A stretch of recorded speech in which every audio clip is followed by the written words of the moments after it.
Alors oui, je suis pharmacien. Je suis peut-être le seul pharmacien au Québec qui s'occupe de d'autres choses que juste des médicaments. Je me suis spécialisé dans tout le reste, finalement. C'est pas très spécialisé. Et aujourd'hui, on va parler de âge et anti-âge.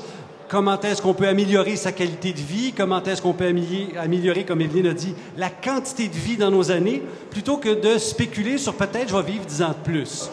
Les gens dans la salle, je vais vous poser une question. Qu'est-ce qui vous fait peur, tous vous autres, dans le fait de vieillir? Est-ce qu'il y a des gens qui sont prêts à me lancer des idées? La maladie, perdre la santé, d'autres choses? Oui, tout, exactement vrai, la solitude. Eh bien, ça donne ça. On a peur de perdre ses capacités, on a peur de perdre la mémoire, on a peur de la souffrance, on a peur de la maladie, des douleurs, on a peur de l'isolement. On a dit la solitude, c'est tout à fait vrai.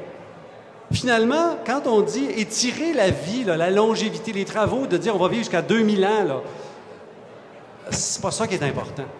C'est ça qui est important. Ce qu'on veut, là, c'est faire en sorte qu'à 80 ou à 90 ou à 100, on soit encore en forme, se lever le matin, on a du fun, on a du plaisir et on est présent. Il n'y a rien de pire que de voir des gens dans l'antichambre de la mort qui sont plus jeunes que moi. J'ai aucun contrôle sur ce que je serai dans 75 ans. Peut-être que je ne serai jamais là dans 75 ans. Par contre, le chemin pour me rendre, là, j'ai un contrôle. Et c'est ça qu'on regarde ensemble. Hein, Jean Cocteau le dit, plusieurs l'ont dit, on peut naître vieux, puis on en connaît tous des vieux qui ont 16 ans. Je vis avec un. Mais bon, hein, un adolescent, on en a tous vu. Des collègues de travail, tu sais, il y a l'espèce de nuage noir devant la tête, puis ils n'ont pas d'intérêt, puis... Ça, c'est le problème, beaucoup plus que tout le reste. Alors, vieillir, on peut vieillir et s'améliorer comme un cognac, ou ben donc, on peut vieillir et se détériorer comme un vin de dépanneur, n'est-ce pas? On en connaît toutes des gens qui font ça. Ça peut être du vélo, ça peut être de la natation, ça peut être du rameur, ça peut être de la marche rapide, ça peut être ce que vous voulez. L'important, c'est l'intensité. Pour vous, pas moi, pas l'athlète. C'est bien important de faire la différence. On est tous à des niveaux différents. Et un exemple. Moi, j'aime la natation. Ma femme déteste ça pour s'en confesser. C'est pas à elle d'aller dans la piscine. Elle va trouver des choses qui l'intéressent. Et si c'est, je sais pas trop, moi, une danse quelconque, on peut très bien faire de la danse. Vous savez, ceux qui ont fait de la danse aérobique ou même du baladi, il y a des bouts super intenses et des bouts moins intenses. C'est ça. Vous pouvez voir quelqu'un de 50, 60, 70 qui développe sa masse musculaire. Même qu'une étude chez des personnes en centre d'accueil, des hommes passés 80, qui avaient toute la gang de la misère à se lever de leur chaise. On leur a donné un programme d'activité physique, de musculation. En 3 mois, messieurs n'avaient plus de canne. Alors, l'autre problème qu'on a quand on vieillit, c'est que ça fait mal. Je veux bien aller prendre des grandes marches, mais j'ai les joues qui craquent et qui font mal. J'ai mal à la hanche, j'ai mal à l'épaule, j'ai mal. Il y en a beaucoup de ça. C'était le thème de ma conférence au Manger Santé, d'ailleurs. Et ce qu'on constate, c'est qu'il y a des outils pour soulager la douleur. Si j'ai mal quelque part, je dois faire quelque chose. Endurer, ça ne sert à rien. Parce que savez-vous quoi? Quelqu'un qui fait de l'arthrose, puis qui arrête de bouger parce que ça fait mal, son arthrose va plus vite que quelqu'un qui continue à faire de l'activité physique. Et là, l'étirement devient très, très, très intéressant. Parce qu'une des causes des douleurs articulaires, c'est le déséquilibre entre les masses musculaires, d'où l'importance de faire de l'exercice varié et de demander de l'aide. L'autre affaire, c'est qu'on veut toujours, j'ai dit tout à l'heure, on veut être rendu là-bas. J'aurais pu mettre le proverbe de Lao Tzu qui dit que le plus long voyage commence par le premier pas. Celui-ci est aussi valable. C'est pas important, la vitesse à laquelle on va, c'est qu'il faut faire quelque chose. C'est pas de dire « Oh, je serai jamais capable. » Non, on n'aura jamais 16 ans. Mais on peut être en bien meilleure forme demain, avec un pas à la fois. Qu'est-ce que je mets dans mon assiette?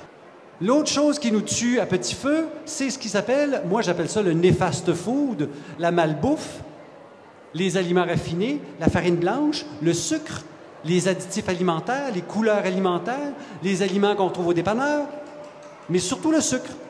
Pourquoi? Parce que le sucre, non seulement il entraîne le diabète, mais au niveau de mes tissus, va causer un vieillissement prématuré entre les protéines, va les coller ensemble, qu'on appelle les glycotoxines ou les cross-links. Donc, ça se prévient. La boisson gazeuse, saviez-vous qu'une boisson, un cola, par semaine est suffisant pour voler 3 % de votre masse osseuse. La saviez-vous, celle-là? Non, hein? C'est du poison en canette. Et qu'on l'appelle boisson énergisante, cola, boisson diète, c'est pareil. C'est quelque chose qu'on ne devrait jamais prendre. Pourquoi? À cause soit des additifs, des colorants ou du sucre. 45 grammes de sucre dans une canette de Coke. 45 grammes, c'est 9 cuillères à thé. Combien vous en mettez dans un café? 1, 2, max. Essayez d'en mettre 9 une fois, vous m'en reparlerez. Moi, je me suis battu avec mon père pendant 20 ans pour qu'il arrête de dire « Moi, je suis content quand je sors d'un repas, quand je me sens plein. » Non. Moi, je suis content quand j'ai bien mangé, j'ai eu du plaisir à manger et je n'ai plus faim. Pas quand je me sens plein. Mais à l'époque, mon père, qui a 83, c'était on mange bien, on se bourre, puis on prend une tranche de pain par-dessus, là, je suis bien. La graisse de rôti pour aller avec, peut-être. Utiliser le rire pour améliorer, parce qu'on sait que quand on rit, notre pression sanguine baisse. Si je suis hypertendu, je viens de me sauver un infarctus en riant. Il faut rire tous les jours.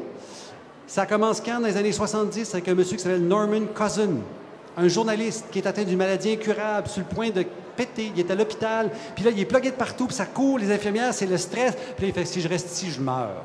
Qu'est-ce qu'il a fait? Il a demandé de sortir, il est parti de l'hôpital, il est de l'autre bord de la rue dans un hôtel, il s'est loué des films drôles, et au bout de quelques semaines, le film drôle, mais pas rien qu'un, là, en série, il a guéri sa maladie.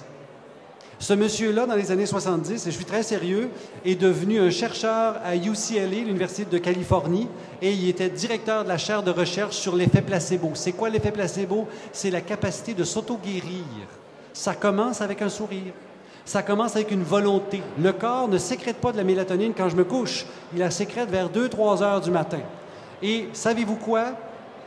La personne qui en sécrète le plus, c'est mon adolescent. Et qu'est-ce qui est le moment qui déclenche l'adolescence? C'est quand le pic de sécrétion retarde dans le temps. Alors, ça explique pourquoi mon foutu adolescent ne veut plus se lever le matin et il n'est pas couchable le soir. C'est biologique. J'ai beau m'ostiner avec, sortir le bat le matin pour le sortir du lit. Il n'est pas capable. C'est normal. Sur ce, je vous remercie de m'avoir donné cette heure et quelques ensemble. Ça fait grand plaisir de vous parler et on se dit à la prochaine. Monsieur Jean-Yves Dionne, merci. Merci.